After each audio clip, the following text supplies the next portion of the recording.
Hello, and welcome back. I've honestly got a hype from making a video, so I thought I'd make another one.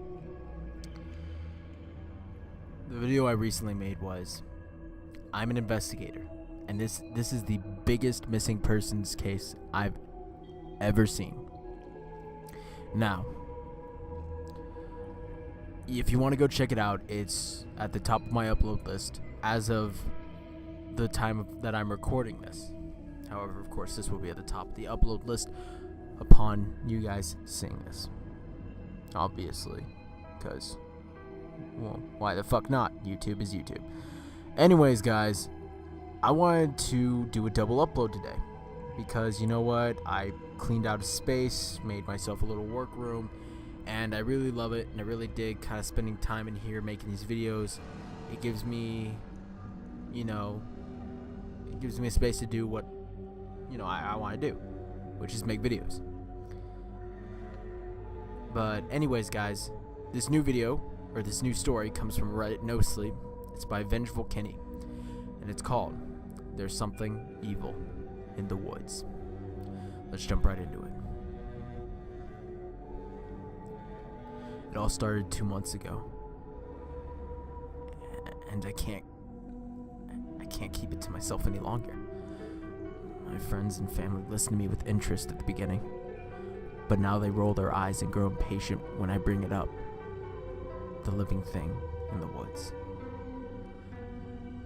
I'll give it some context, and then try my best to describe the horrors that have been unfolding.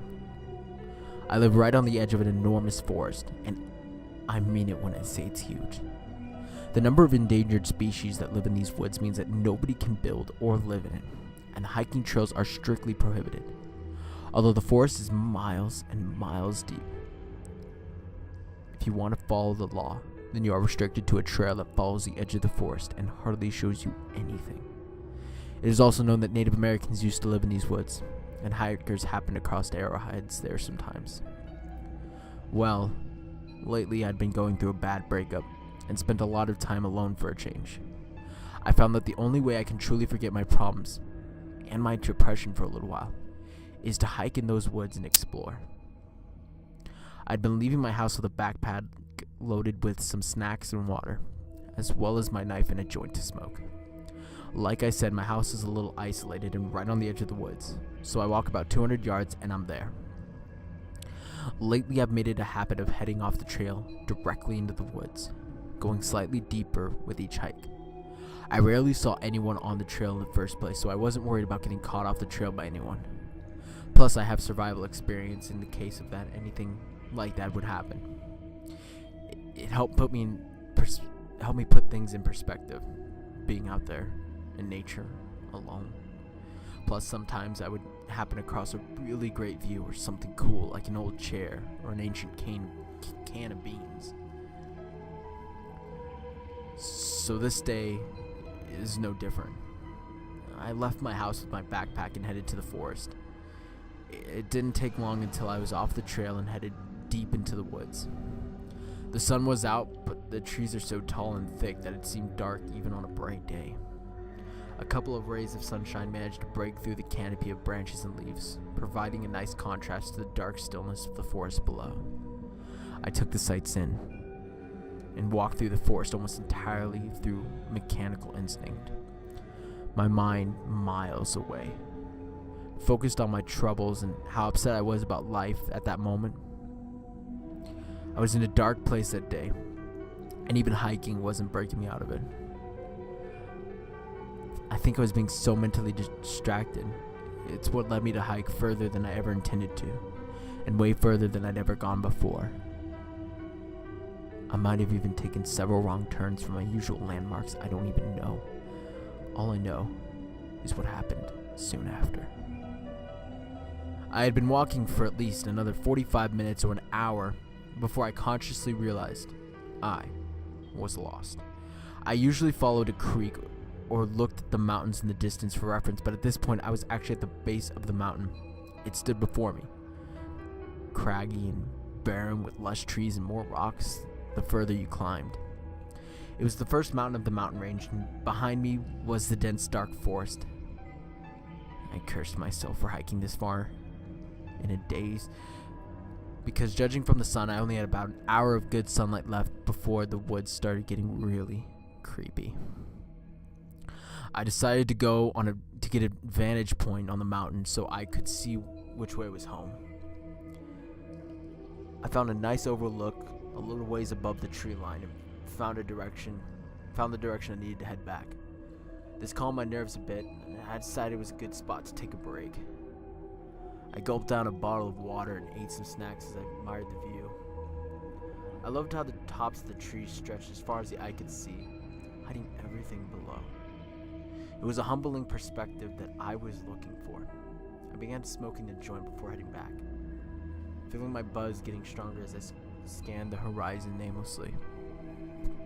I was nearly done with the J when my eyes settled on what looked like the biggest cat I'd ever seen in my life, wandering into a clearing just 40 feet down from where I'd come from. Being high, it took me a minute to realize I was looking at a mountain lion that was easily the size of a large dog or bigger. My blood ran cold. The second my fear kicked in, it was like this animal sensed it. It peered up where I was sitting far below and promptly darted out of sight, exactly towards where I had been able to climb up from. At this point, I'm freaking the hell out. I knew that thing was coming for me. I felt it in my gut that I was now being hunted. If you've ever felt this kind of fear, it's the most overwhelming, panicking feeling you will ever have. Time moves slowly, but at the same time your mind is freaking out, and it's very easy to slip up and make a mistake. I grabbed my backpack, leaving behind all of my trash and snacks, and immediately began running down the hill from the side opposite where I came from. I know I slipped at least twice from my busted knees and the chunk missing from my left palm, but at that moment I was feeling no pain and entirely focused on getting home as fast as possible. I got down the hillside faster than I'd ever moved in my life before. I truly wish I could end my story here and have it just be about a mountain lion. I really do. But when I reached the bottom of the mountain and was ready to haul ass in the direction of home, I got the most evil and horrible feeling. I was being watched. I ignored every instinct to run away and decided to look behind me. What I saw haunts me. About 40 or so feet up the mountainside, at the exact same spot I was smoking and eating a moment ago, stood an old Native American man. Even from where I am standing, I could see his rugged, bark-colored skin and his unkempt silver hair. He was wearing the robe. It appeared to be of animal skin adorned with feathers, like someone from a different era. I noticed he was staring at me, and he is very mad. There were tears running down his face, but his eyes were unblinking and fixated on me in complete rage. I'd never seen such an evil hatred in my entire life. His eyes were bugging out of his face. His mouth was fixed in a horrible grimace. His arms were stuck at his sides, but his shoulders were shaking violently. His entire body rocking the place. And he was angry and staring directly at me. Staring at this person seemed like an eternity, even though it was probably just 5 seconds of reality. I turned and bolted. I was completely terrified. I was tearing through the woods, getting cut up by branches, when I heard a horrifying, completely angry yet sad yell at the same time. It sounded like a beast and a human, screaming in one. There was so much anger and sadness that it tore me apart. But I was losing my mind in fear, too focused on that to stop and feel, if that makes any sense. I was ready at any moment to die some sort of horrible fate, and I had no idea what was after me at this point and what was going to happen. I heard another scream, this one angrier and louder than before. I'm not proud to admit that I shit myself during all of this. I'm running like an Olympic athlete through the woods at this point. I hardly remember how long I was running, but eventually I broke through the woods and found myself on a country road that I knew was several miles from my home. It was nearly completely dark now, but being on the road didn't satisfy me. I kept running down the road, putting distance between me and the forest. As I ran, I managed to get my phone out and clumsily dialed the closest person in my contacts list. My neighbor Phil. Hello? Hey Phil. I'm in a bit of an emergency. I was wondering if you could come pick me up at the road I was on. And I'd really appreciate if you could also bring a gun just in case. The comment about the gun seemed to really put him on edge. Wait, what? Why? What's going on? It's nothing. I just think there might be a large animal or predator out here, and it's getting dark. Phil seemed to get the urgency because I heard his truck door slam while he agreed to come pick me up. I thanked him sincerely and stayed on the phone with him while I waited for him to get here. It felt like an eternity, but soon enough his truck pulled up and I hopped inside. Phil seemed both worried and irritated that I had him rush out to pick me up, but I couldn't care less. I was just thankful to be heading home at that point. Phil quickly seemed to realize that I defecated myself, but had the decency to say nothing at all. He asked me what the hell happened and why I was in such a bloody mess. I told him I was hiking, got stalked by a mountain lion, and fled. He nodded understanding, but once I mentioned I thought I saw an old Native American man, the energy of the vehicle completely changed.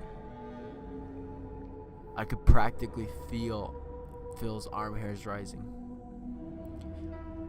Have you ever seen anyone like that around here? I asked him. He paused before replying after chewing on his words before deciding to say, no, but I don't think you should go out that ways ever again. You're asking for trouble. The car fell silent right as I realized we were pulling up to my house. I thanked Phil again and said goodnight as I shut the truck door and started up my driveway. My house is rather isolated. There are no street lights or neighbors close by, and I hadn't turned on my porch lights before leaving. Thankfully, it was a full moon and my driveway and lawn were illuminated by a soft nocturnal glow. It was surprisingly visible, partly due to the moon, partly because I had been outside as it grew dark, but I'd forgotten about what happened in the woods.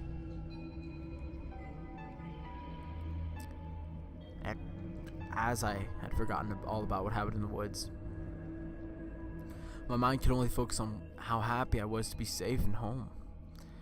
I walked through the front door and gave one last look outside and saw him. The old Native American man was standing at the foot of my driveway. It was night, but I immediately knew it was him from the body shape and from the angry, almost demonic body and shoulder swaying. Holy shit! I yelled as I slammed the door and triple locked it. I ran to my room on the second floor and I locked my bedroom door. I grabbed my gun from the nightstand and locked myself in the bathroom closet. I laid there panting and seizing with my gun pointed at the door for what might have been actually hours before I somehow fell asleep. I woke up the next morning feeling anxiety and fear. My body was covered in dried blood from the night before. My loaded gun laid next to me on the floor. I picked it up and reluctantly did a sweep of the entire house, feeling like I was being watched the entire time. I searched every room. I felt like I couldn't relax, so I decided to look around the outside of the house. What I found horrified me. 3 feet off the ground from both the front. There were claw marks 3 feet off the ground on both the front and back door. Something monstrous had tried to get in last night. I just hadn't heard because I was on the second story locked in a closet. I really have no explanation for what I experienced, but these things have actually been getting freakier since. About 2 weeks later, I began finding dead animals in the front door when I came home. At first it was just a squirrel here or there, but the last animal that was left there was a cat.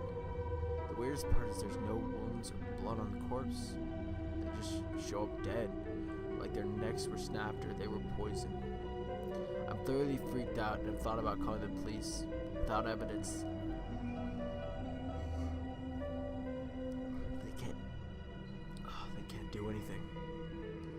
I also live in an isolated forested area, so even if I asked them to patrol my house, it would be unrealistic. I've even considered selling my house in movement, but I can't bring myself to simply uproot like that. I've been trying to research the forest's history and whether there are any crimes that have occurred or people gone missing, but I haven't found anything. Even trying to talk to friends or family is fruitless, since they all think I'm sincerely losing my mind once I mention the Native American man. There's one friend, however, who believes me, but he wants to go back with me to the spot and try to confront this thing person. This idea terrifies me, but I feel like it's something I must do. The body's just showing more and more frequently, and I like to think it's only going to get worse.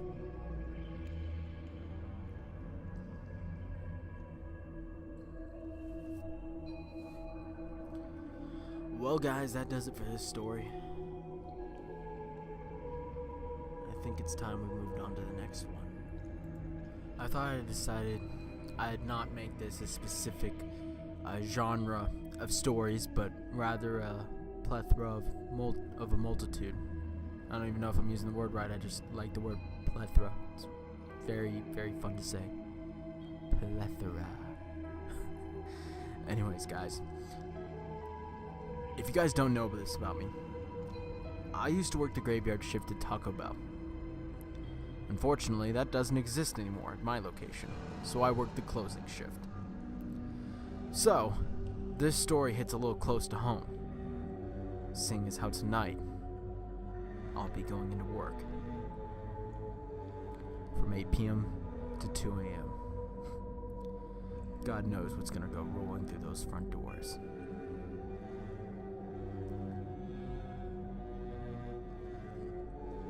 Working the night shift might not be for me anymore. By K.V. Soar. I live in a larger city, in one of those central states, and it's one of those cities people have actually heard of, even if they can't find it on the map. I won't name it, nor the company where I work. Despite everything, I still need this job, at least until I can find a new one. I moved here fresh out of grad school. Like all recent grads, I was neck deep in debt and eager for any job I could find. Lucky enough for me, I found a job slightly related to the field I got my degree in. Granted, the job wasn't technically full-time, but it was significantly more hours and at a high enough rate of pay to justify the approximate 1,000-mile move from where I'd been living.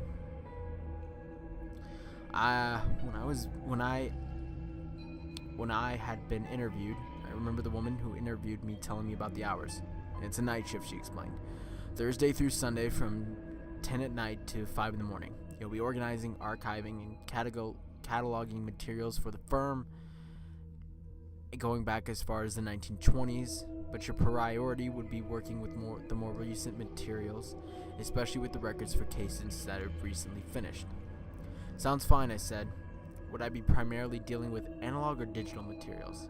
A mix of both, but more analog than digital.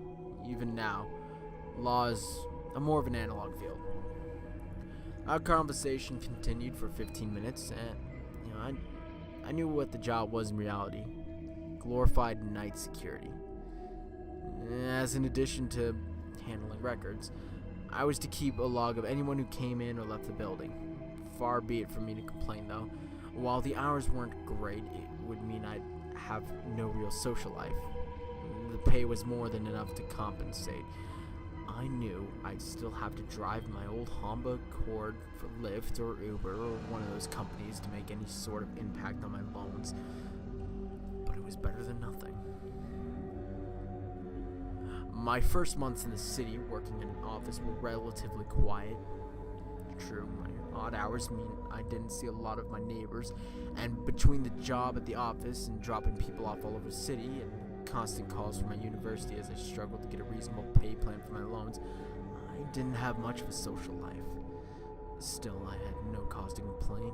I had a roof over my head, enough to actually afford my own Netflix account, rather than share one with my former roommates, and even buy a case of beer when I wanted to. It took me a while to get used to the night shift, but I've been able to sleep through about almost anything in my life. I managed to transition that too. I knew the building where I worked was old, and now with a lot of buildings, there are stories. I heard a few of them, mostly from the custodial staff.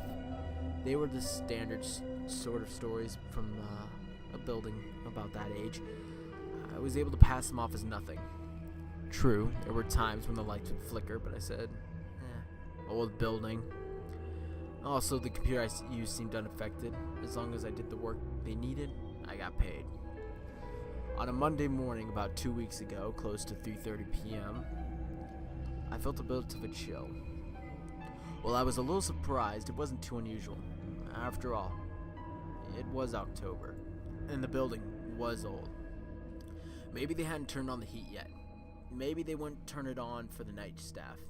Whatever my rationalization was, I rolled my shoulders back, hunched over, and tried to finish the records I was set to working on. They were the oldest records I had handled so far, dated 1929. It was one of the few times where I felt gloves would be appropriate, considering the sheer age of the materials. When the lights flickered for the second or third time that night, the temperature dropped even further as they did so, and I finally got up. I knew where the thermostat was supposed to be, and I had been at my task for over 2 hours. I needed to stretch my legs. As I walked through the abandoned office, I took in my surroundings. Empty cubes, a dark corner in the offices, the conference rooms where there were only the dim glow of the emergency lights. I was willing to admit it was a little bit spooky. I finally got to the thermostat. I knew I would catch some form of hell fiddling with it, but I had only 2 hours left on my shift. Besides, getting the office to a somewhat livable temperature probably wasn't going to get me fired. It didn't. I noticed the temperature was set to the lowest possible setting. It took me a minute to get the ancient system working with me, and I headed back to the small room I had been allocated for my work. As I headed back to my desk, I couldn't help but notice that the office still felt frigidly cold. I guess it would take a while for the heat to kick in. I paused suddenly in my walk when I thought I saw my reflection in the glass of one of the windows for a concert room. Right behind me was some sort of black amorphous shape. I spun around and saw nothing, and I knew what I'd seen couldn't be real. When my eyes were open again, the looming mass in the reflection was gone. I chalked it up to the change in my schedule finally catching up to me. For the past couple of months, I hadn't seen any natural light, as I'd always left home and got home just as the sun was rising. A lack of natural light for an extended period of time has to be the reason why I started seeing things. When I finally got back to my desk, I'd noticed the papers weren't how I'd left them. This isn't to say they were scattered around or otherwise obviously thrown about. Rather, a document from October 24th, 1992 was on top of the pile, with a picture of an old, faded grayscale. When I'd first gone through the record series, I hadn't seen any evidence of photographs, only the standard legal briefs and articles. The photograph was of a man wearing a dark suit, hanging from a rafter beam. His eyes swollen shut, and part of me knew instinctively that this was no stage photo. It was a photo of a suicide. I carefully took out my cell phone and captured a few quick images. My hand shook, so I needed multiple attempts to make sure my pictures actually showed up. As my phone slid back into my pocket, I looked at the dark monitor of my computer screen. The shadow was back again. A greater darkness against the obscurity of the office. Like earlier, I closed my eyes, counted backward from 5, and opened it. This time, though, the darkness had only grown larger. Contributing to the dimness of the office, I exhaled and looked down at the time log. The time I had left until the end of my shift, and the amount of work I had done. With deliberating movements, I put the records back in their original packaging, slid the packages away as neatly as I could, and logged off the computer and stood up. The flickering of the lights in the hall had ceased, and there was only a heavy shroud of darkness. Turning off the small desk lamp, the darkness grew denser, and the cold, despite my trip to the thermostat, was more intense.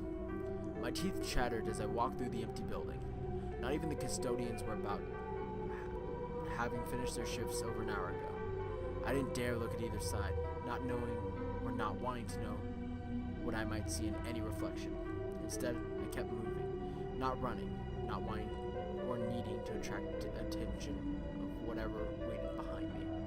As I stepped from the office to the elevator, I turned back.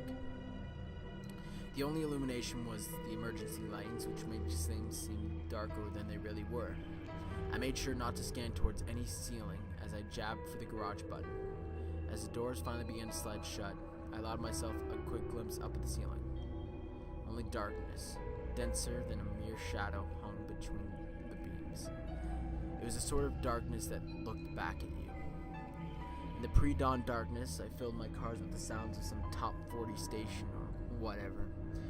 I parked on the street outside my apartment building, rushed to the door, fumbled with the keys, and finally managed to get the small studio I'm renting open. I pulled my phone from my pocket. All the pictures I had taken slowly only showed a blank workspace, save for a small shadow where the photo and port had been. I didn't fall asleep, at least not right away. I waited until 9, when I got a call from the Director of Human Resources. Would you mind explaining to me why you left early and felt you had the right to turn up the thermostat, they demanded. I think I'm coming down with a case of flu, I lied, allowing the fatigue and the weariness and the other exhaustion of the night shift to slink into my voice. I shivered most of the night and couldn't keep my hands steady towards the end of it. I suppose my voice had enough in it for the sound of somewhat credibility, and all I heard was a gruff, well, at least it didn't throw up all over the records. I fell asleep and then remained that way for the next 10 hours. When I finally awoke in the night, my mobile phone was buzzing. I had a text from an unknown number. When I opened it, I saw a picture of a man in a formal suit, head on a white pillow, throat covered. But before I had the chance to drop my phone, the text and image disappeared.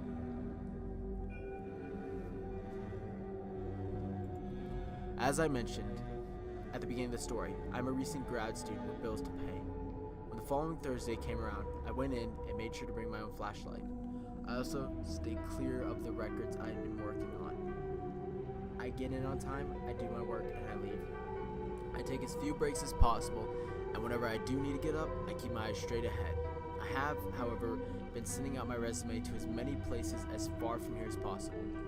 Hopefully someone will be hiring me soon, because my phone just vibrated, and I have a feeling I know what I'll see. Well, guys, how does that do it for you guys? Is your sensational craving for fear sated? No? Be sure to check in later for more videos.